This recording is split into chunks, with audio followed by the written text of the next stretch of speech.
Hola colegas, como parte de nuestros programas de vinculación con la comunidad, en Deriva Psicoterapia estamos haciendo una serie de pláticas a las que les llamamos charlas derivadas. Esta es la primera. Tuvimos la oportunidad de conversar un rato largo y ameno con Eparquio Delgado de España y esperamos que la puedan disfrutar. Y déjenos en los comentarios si les gustaría que hiciéramos algún otro tipo de charlas, de espacios de aprendizaje o algo que necesiten. Como ya comentó Tom, hoy tenemos a Parque Delgado nuestra primera entrevista, charla o conversación. Creemos que quedó súper bien, súper tranquila, relajada, un poquito esa es la idea de esta sección que tenemos, como salir de lo necesariamente técnico y entrar más a la experiencia de las personas. Pronto estaremos entrevistando y conversando con más gente y pues nada, disfruten mucho la conversación con el Parque Delgado. Mira, Parquio, pensamos el tema para que no fuera como tan repetitivo, plantear como desde tu experiencia, cuál es como el camino que tienen los terapeutas en formación, si es un camino claro o lo tengan que ir como que ellos construyendo en medio de, pues, de un mundo de conocimientos que cada vez está así como más en expansión, pero que por lo tanto pues también tiene como muchas escuelas, ponentes, interpretaciones, incluso corrientes, ¿sabes? Entonces, ese es como el tema Sí, general que se nos había ocurrido platicar contigo, pero lo más importante antes de que empecemos la discusión es sí, saber si tú te sientes cómodo discutiendo este tema. sí, sin problema, sin problema. Pensé que me ibas a tirar esa pregunta tan abstracta. Dije, Dios. No, no, no, no, No, no, entonces no, no, por eso. vamos O sea, vamos, concretando, exacto, exacto, exacto. vamos concretando y ya te voy diciendo lo que yo pienso sobre el tema, según me vayas preguntando, así que sea un poco más dialogado, ¿vale? ¿Va? Entonces, si quieres, empezamos y aterrizo la pregunta. ¿Crees que los terapeutas en formación, desde la corriente conductual contextual, hoy en día, los que salen de la carrera, que tienen 22, 23 años y se interesan por dedicarse a la práctica clínica, a la psicoterapia, ¿crees que tienen un camino claro? ¿O crees que es algo que más bien como que ellos se tienen que ir construyendo en función de toda la información que hay actualmente en terapias de tercera generación? ¿Cómo lo ves tú?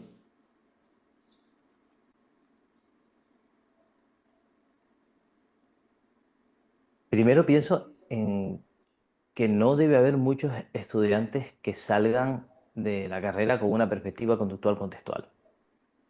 O por lo menos que la universidad les ofrezca una formación conductual contextual.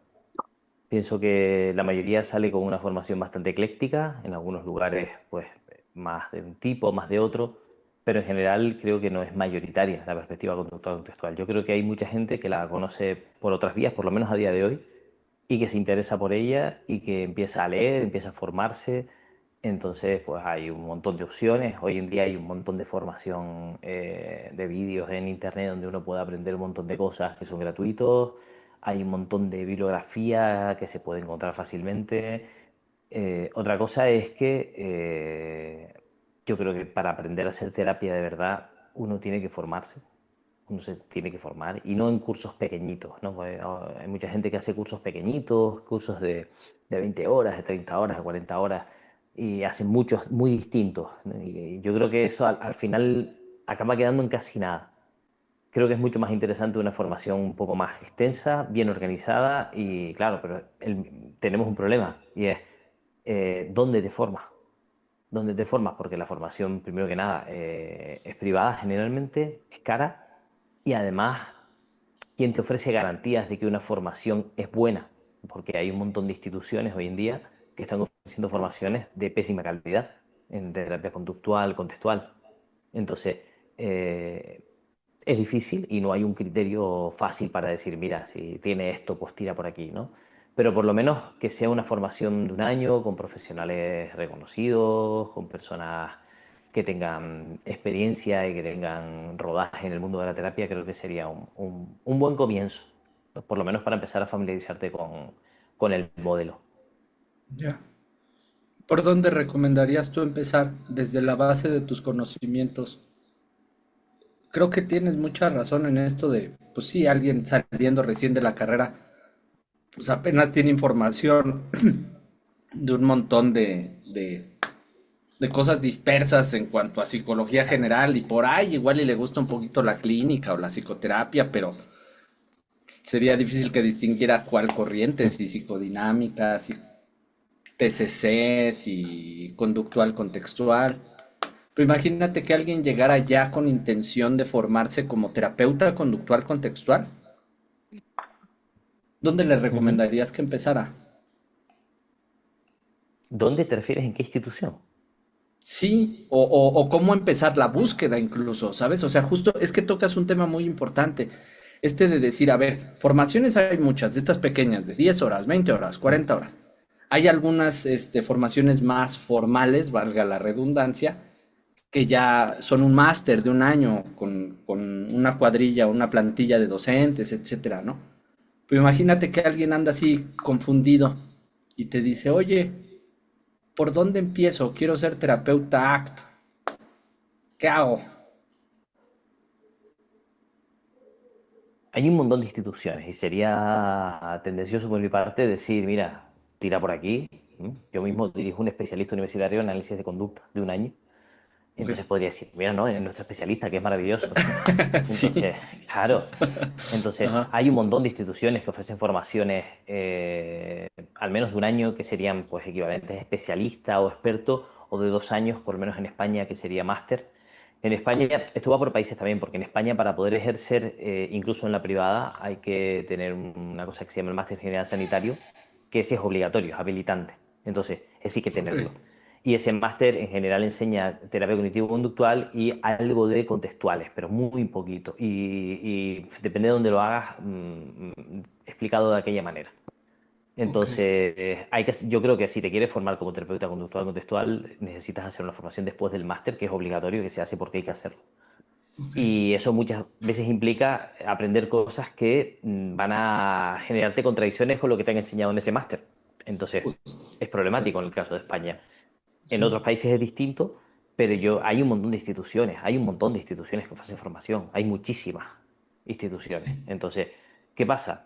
Que es que es difícil elegir, ¿no? Sí. Y más hoy en día en el que la gente tenemos cierta tendencia a elegir pues, por lo que nos sale en redes, por la gente que nos cae mejor y tal, y a veces la gente que nos cae mejor no son los mejores terapeutas o no son los mejores formadores.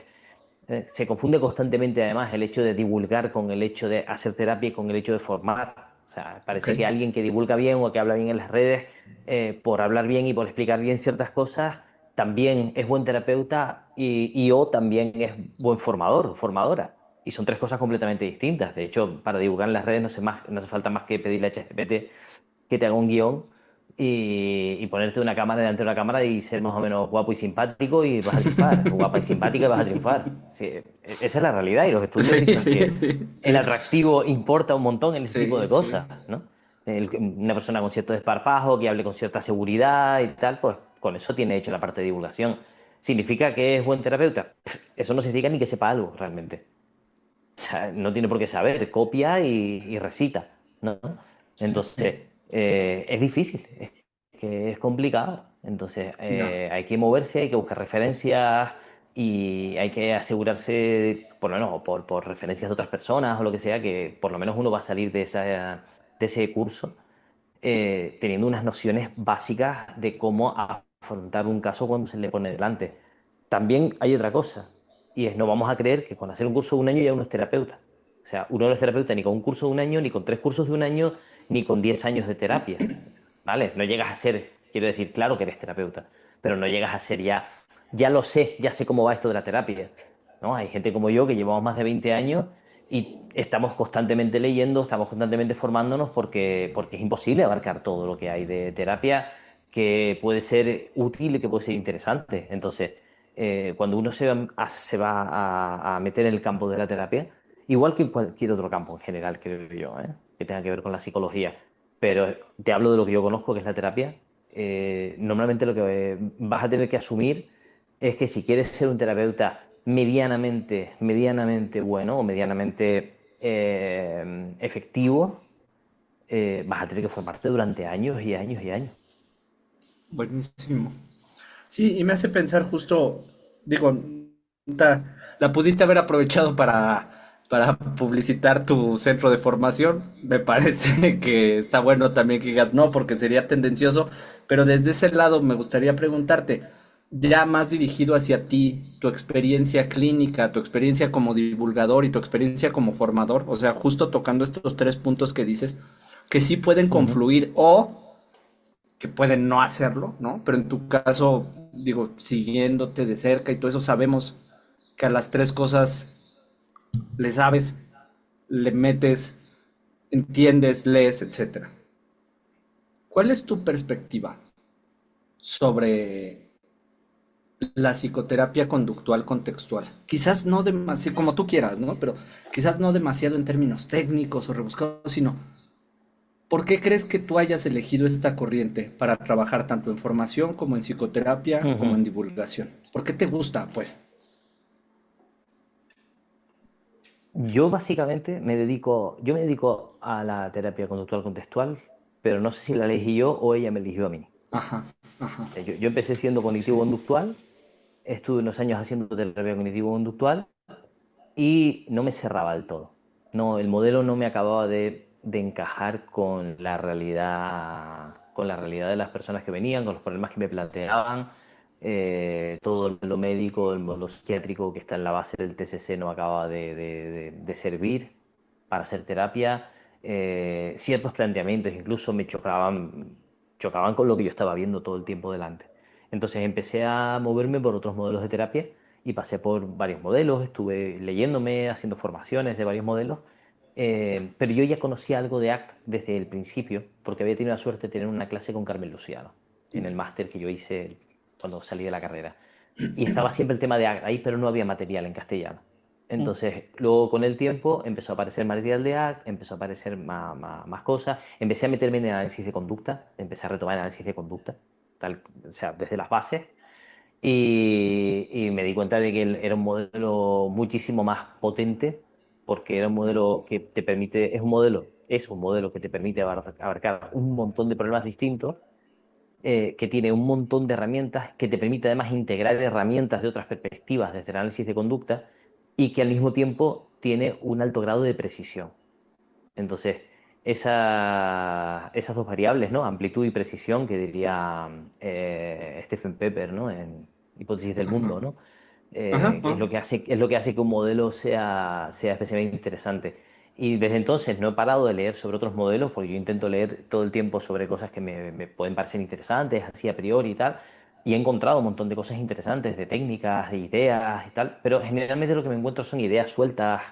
Ay, mira, pues este planteamiento para esto muy concretito me puede servir, pero no he encontrado un modelo como tal que me resulte tan útil para mi trabajo cotidiano como análisis de conducta. Entonces, claro, por formarme en análisis de conducta y en terapias contextuales, luego empecé a formar también en análisis de conducta y en terapias contextuales. Y lo de la divulgación, pues en divulgación he hecho de todo. O sea, yo a veces siento incluso que ha habido épocas en que ha habido, digamos, como dos partes de mi vida que no se tocaban, ¿no? Porque yo he estado divulgando desde el año 2014, 2015, eh, sobre temas que me interesaban y lo sigo haciendo. Entonces, generalmente hay solapamientos, sí los hay, pero no es lo mismo. No es exactamente lo mismo. Y creo que lo que yo hago en divulgación, que es una cosa muy chiquitita hoy en día, muy pildoritas, lo que me dejan hacer, es un aspecto. Otra cosa es lo que yo hago en terapia, que es información, que es a lo que básicamente me dedico. Lo que dices, Parquio, me recordó un montón a lo que una vez escuché de un profesor mío, que es este Fabián Olaz. Dijo que si un modelo te pide que, o sea, como que si tú haciendo un modelo de terapia sientes que necesitas dejar de ser quien eres para hacer ese modelo de terapia, como que el modelo quizá no sea para ti. O Hmm. sea, eso como que me recordó un poco lo que decías al inicio, ¿no? De que quizá el modelo conductual contextual como que te fue encontrando, ¿no? Y ya se fueron juntando. Porque nada, igual, no sé tú cómo veas, ¿no? Pero creo que sí hay algo de personal en la elección que hacemos de qué modelo queremos usar en nuestra clínica privada. Hmm. No sé si no sé, cuestiones personales, gustos personales o experiencias personales, ya sea con los creadores o con los formadores de estos modelos, o sea, un poco como esa línea, ¿no? Entre qué tanto de personal tiene eh, que tú elijas aplicar o no aplicar o alejarte de ciertos modelos. O sea, a mí me pasó, por ejemplo, con DBT. Yo me alejé un poco de ese modelo por cuestiones personales y demás. Em, Nada, no sé, tú cómo lo veas. Yo creo que siempre hay algo personal en las elecciones, obviamente, en todas las elecciones que uno hace. Cuando yo digo que a mí el modelo conductual contextual me eligió, es una cuestión que conectó con algo interno mío. ¿Sabes? Claro que conectó con algo personal, pero es que lo personal no es algo interno mío. Lo personal es una situación y una historia. Entonces, para lo que yo necesitaba, a partir de lo que yo sabía y lo que había aprendido, pues yo creo que sí que un modelo conecta contigo, pero a lo mejor si yo me empezara a dedicar a otra cosa, a lo mejor resulta que me servirían otros modelos o abandonaría la psicología y haría otras cosas, ¿sabes? Que depende también del contexto de lo que uno esté haciendo, ¿no? Yo creo que cierta perspectiva contextual me resulta generalmente bastante útil para la mayor parte de los problemas de la vida, eh, pero también depende de qué problemas tienes y qué es lo que estás queriendo resolver, ¿no? Entonces, creo que sí, claro, siempre hay algo personal, pero lo personal no es tan personal. ¿No? Ujú. Y luego otra cuestión, y es que hay que tener cuidado cuando hablamos de lo personal con temas de gustos también, ¿no? Elegir un modelo de terapia porque te gusta está muy bien. O sea, es difícil elegir uno que no te guste y que realmente te sientas cómodo haciendo eso, pero a lo mejor no es el mejor criterio, o por lo menos no es el único criterio en cuenta para elegir un modelo. O sea, a lo mejor hay que tener en cuenta también, pues, cuánto de riguroso es el modelo, cuánto te va a servir realmente para tu práctica cotidiana, ¿no? Hace unos días justo teníamos una clase de supervisión y un compañero que está en las clases estaba teniendo un caso con trastorno espectro autista y entonces otra compañera experta en ABA empezó a hablarle de ABA y tal, y él se interesó mucho, pero claro, empezó a pedir bibliografía y esto y fue como, espera un momento, ¿tú te vas a dedicar realmente a trabajar en trastorno espectro autista? Porque este es un caso que tienes ahora mismo de 60. Entonces, a lo mejor lo suyo no es que te empieces ahora a volver loco, a formarte en ABA, ¿sabes? Salvo que quieras abrir ese espacio en tu vida, sino que a lo mejor el tema es derivar el caso y ya está. Entonces, Sí. también tiene que ver con lo que uno, el modelo tiene que ver también con qué tipo de trabajo quiere hacer uno y qué tipo de trabajo puede hacer en función de lo que va saliendo también. ¿Mm? Sí, y creo que también nada más retomando lo que estábamos ahorita hablando, me gustó esta idea que compartes de que lo personal puede verse como algo circunstancial y creo que lo enmarcas bien en teoría de la conducta hasta skinneriana, ¿no? O sea, como, o sea, lo personal no está afuera, mi historia, perdón, no está dentro, mi historia no está dentro, o sea, son como una serie de circunstancias que van Mm. moldeando mi comportamiento hasta este momento en donde sigue ocurriendo el mismo proceso de aquí hasta que me muera, ¿no? Entonces, si ubico lo personal adentro, pues hay un agente, etcétera. Es como, pues son series de circunstancias que van cambiando y en ese sentido la circunstancia podría ir cambiando a tal grado que dices, yo no me voy a dedicar a la psicología, más allá de que me guste, por ejemplo, ¿no? Y ahí pensé en algo, de los criterios que uno puede tomar en cuenta para seguir aprendiendo modalidades nuevas o técnicas nuevas o psicoterapias, modelos terapéuticos nuevos.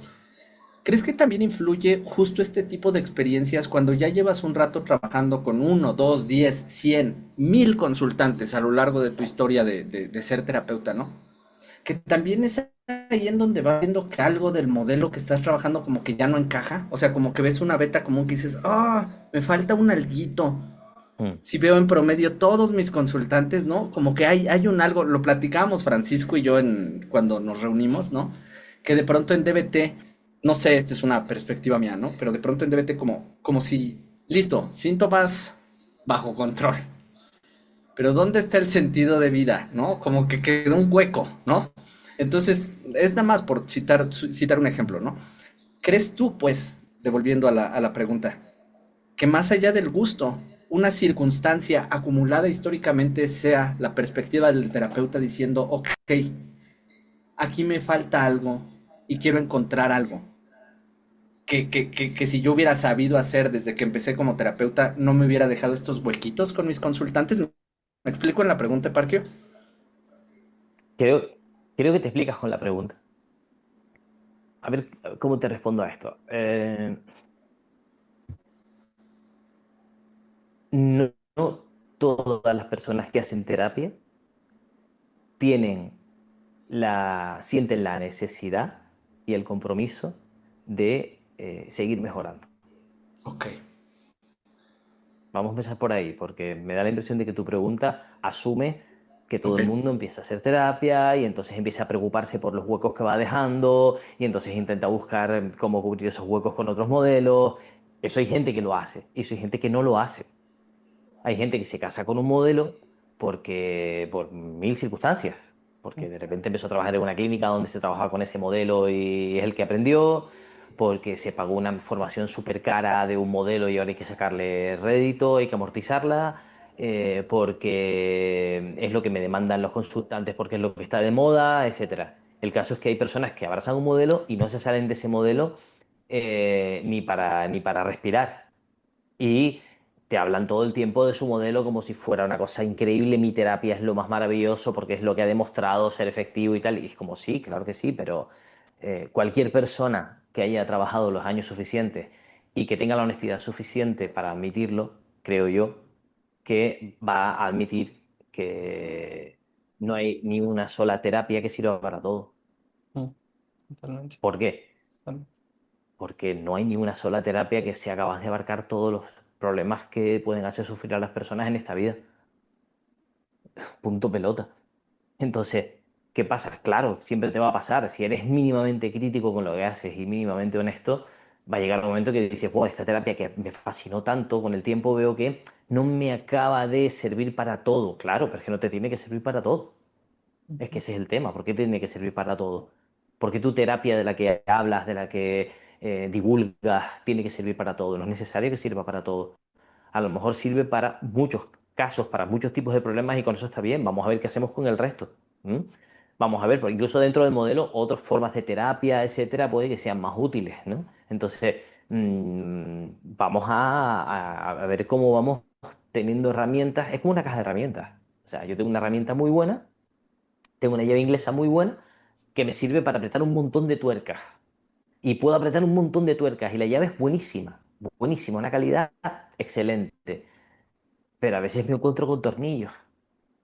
¿Y qué hago cuando me encuentro un tornillo? ¿Utilizo la llave inglesa? ¿Mm? ¿O busco un destornillador? ¿Mm? ¿Y cuál es el destornillador que me va a servir para todos los tornillos? Pues a lo mejor tampoco hay ninguno que me sirva para todos los tornillos. A lo mejor voy a tener que tener un juego de destornilladores que me sirva para diferentes situaciones. Y así.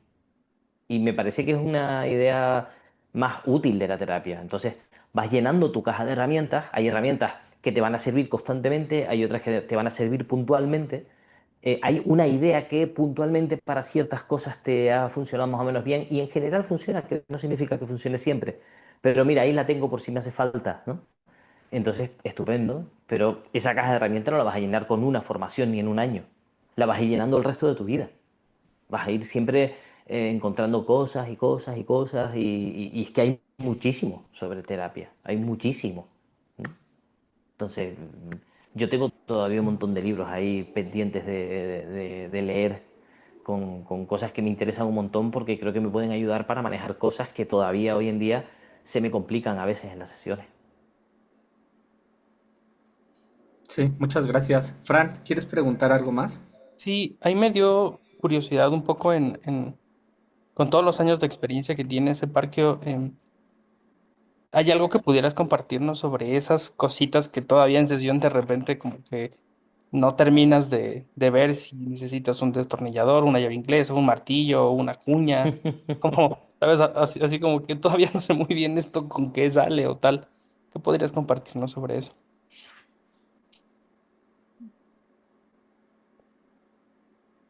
Hay una parte de la terapia que para mí es muy importante y creo que en general, en la mayoría de los casos, es útil.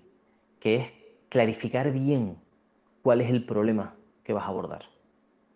¿Cuál es el problema por el que la persona acude y cuál es el problema que vamos a abordar? ¿No? Que eso es establecer pues, entre los dos cuál es el problema, establecer cuáles van a ser los objetivos, etcétera. Entonces, tengo la sensación de que constantemente, y lo veo en las supervisiones constantemente, que es a lo que yo más me dedico en formación, que la mayoría de las personas, la mayoría de los terapeutas, encallan en ese punto. Porque asumen que el problema es este, asumen que el problema es el otro y luego se van dando contra una pared una y otra vez. Gente que sabe muchísimo de terapia, que sabe muchísimo de técnicas y tal, pero que el problema es cuando no han conceptualizado bien el problema, se dan contra la pared. ¿Y qué pasa? Que los problemas son muchos, son muchísimos. Entonces, ni siquiera un problema con un nombre, ¿no? Por ejemplo, pasa constantemente con los trastornos psiquiátricos, ¿no?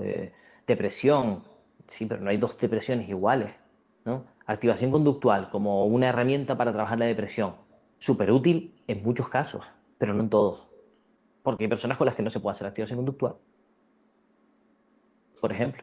Entonces, hay personas que están en una circunstancia determinada en la que el planteamiento es, espera, vamos, porque son varios problemas, vamos a jerarquizar, vamos a hacer un triaje y vamos a establecer ahora mismo qué es lo más urgente, qué es lo más importante, que a veces es tu seguridad, o a veces es hacer lo que podamos hasta que te presentes a las oposiciones dentro de 4 meses, que ahora mismo no hay tiempo para hacer otra cosa y luego ya veremos, ¿sabes? Entonces, no hay ninguna terapia que te diga tomar en consideración si la persona está preparándose unas oposiciones para trabajar en la administración pública. Eso no está. Entonces, ¿qué ocurre? Que hay algo que yo le vengo dando vueltas desde hace un tiempo y que me da un poco me da un poco hasta de miedo decirlo. Pero yo tengo la impresión de que a veces la formación en terapia, tal y como nos la plantean, nos borra cierto conocimiento, no lo borra, pero oculta cierto conocimiento de la realidad que ya nosotros tenemos y que la mayoría de la gente tiene. Entonces, creo que a veces estudiar psicología y estudiar demasiada terapia y querer ser muy buenos con una terapia concreta puede convertirnos en malos profesionales. Porque cuanto más tratas tú de ajustarte a una terapia, más estás ignorando la complejidad de la realidad. Entonces, eso no significa que, tampoco ahora que nos vayamos al otro extremo y que hacer terapia sea cualquier cosa, ¿no? Pero sí me encuentro con que a veces la mayoría de la gente que está sobre todo en formación está muy preocupada y tiene que estarlo, obviamente, les toca por el momento en el que están formándose y tal, ¿no? Están muy preocupados por hacer bien la terapia, por hacer bien la terapia tal y como lo están aprendiendo, en ajustarse bien a la terapia. Y creo que a veces ignoran la realidad, ignoran lo que la persona les está diciendo y tal, porque están más preocupados en, a ver, ¿qué es lo que tocaba hacer ahora? Entonces, a veces hay cosas muy básicas, y me da hasta un poco de vergüenza decirlo, pero a veces hay cosas muy básicas como escuchar. A veces no escuchamos, a veces no preguntamos lo suficiente. A veces estamos más agobiados nosotros por hacer bien la terapia o por parecer buenos terapeutas o por estar grabando vídeos para las redes que por ayudar a la persona a resolver el problema ¿no? de la persona que tenemos delante. Entonces, pero eso ya también va en cada uno.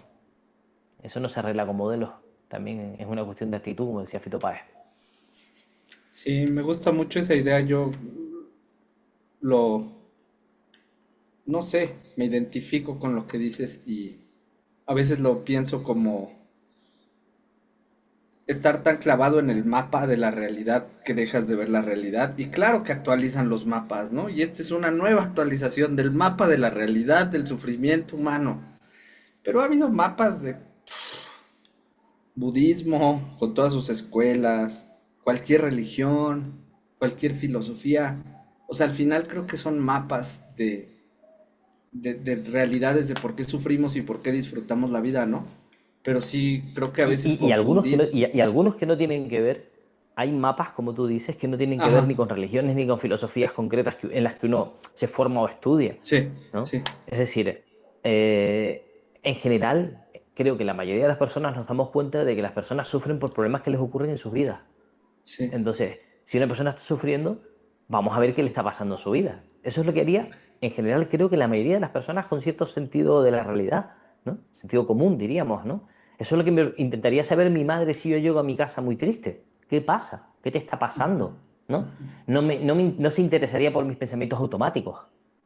Se interesaría por saber qué me está pasando y por qué eso me está doliendo tanto y ese tipo de cosas que tienen que ver con conectar el sufrimiento con problemas de la vida de uno, de Ujú. este momento, de este lugar y tal, a veces es algo que se nos pasa en terapia porque estamos más preocupados en que la persona complete bien el registro que en escucharla, Sí, por ejemplo. sí. Y entonces, pues digo, cerrando la conversación del día de hoy y agradeciendo mucho tu tiempo y las ideas que nos has compartido, pues es eso. O sea, yo diría que es también de pronto atreverse a soltar el mapa y ver a la persona que uno tiene enfrente y justo como dices, preguntarle qué está pasando en tu vida. No sé si quisiera cerrar con alguna idea tuya, Eparquio, para concluir lo que platicamos el día de hoy, como una pequeña conclusión.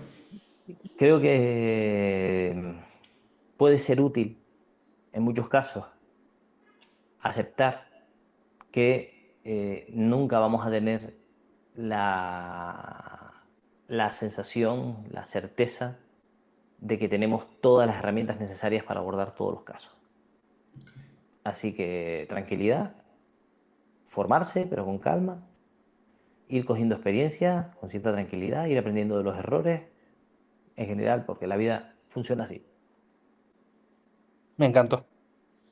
Muchísimas gracias, Eparco, igual por tu tiempo. Y pues nada, voy a parar la grabación.